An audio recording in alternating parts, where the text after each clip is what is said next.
மலேசிய தமிழ் பத்திரிகையாளர் சங்கத்தின் ஆண்டு கூட்டம் மற்றும் 2024-2026 ஆண்டுக்கான பொறுப்பாளர் தேர்தல் எதிர்வரும் 21/9/2024 சனிக்கிழமை ஜாலான் ஈப்போ ஜெயபக்தி மண்டபத்தில் நடைபெறுகிறது.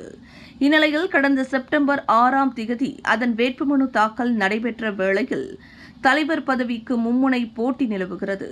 முன்னாள் தலைவர் முத்தமிழ் மன்னன் எண் 2 பலரது வேண்டுகோளுக்கு இணங்க இம்முறை தலைவர் பதவிக்கு போட்டியிடுகிறார். இதற்கு முன் தலைவர் பதவிக்கு போட்டியிட்ட நம்பிக்கை செயல்முறை அதிகாரி தயாளன் சண்முகம் எண் 3 இம்முறை மீண்டும் களம் இறங்கியுள்ளார்.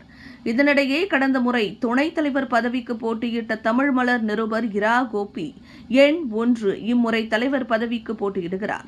இவர்கள் அன்றைய தினம் இங்கு ஜாலான் ஈப்போவில் வேட்புமனு தாக்கல் செய்தனர். இவர்களது வேட்புமனுவை தேர்தல் குழு அதிகாரிகளான கிருஷ்ணமூர்த்தி மற்றும் சுந்தரராவ் பெற்றுக்கொண்டனர்.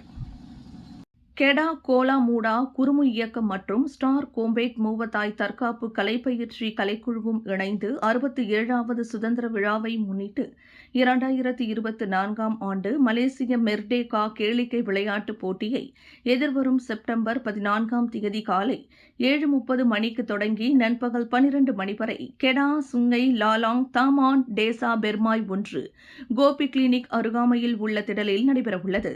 இந்நிகழ்ச்சியில் சிறப்பு பிரமுகர்களாக தபிதா ஜவுளி நிறுவன உரிமையாளர் திரு சின்னையா நாயுடு, திருமதி ஜொபினா நாயுடு கலந்து கொள்வதோடு உடன் தமிழ் திரையுலகின் பிரபல நடிகை ரேகாவும் கலந்து கொள்ள உள்ளார். பொதுமக்கள் திரளாக வந்து கலந்து கொள்ளுமாறு அழைக்கப்படுகின்றனர். விலையில் மேலும் செய்திகளை தெரிந்து கொள்ள கீழே இருக்கும் பெல் பட்டனை அழுத்துங்கள். உங்கள் ஆதரவை வெளிப்படுத்த லைக் மற்றும் ஷேர் செய்யுங்கள்.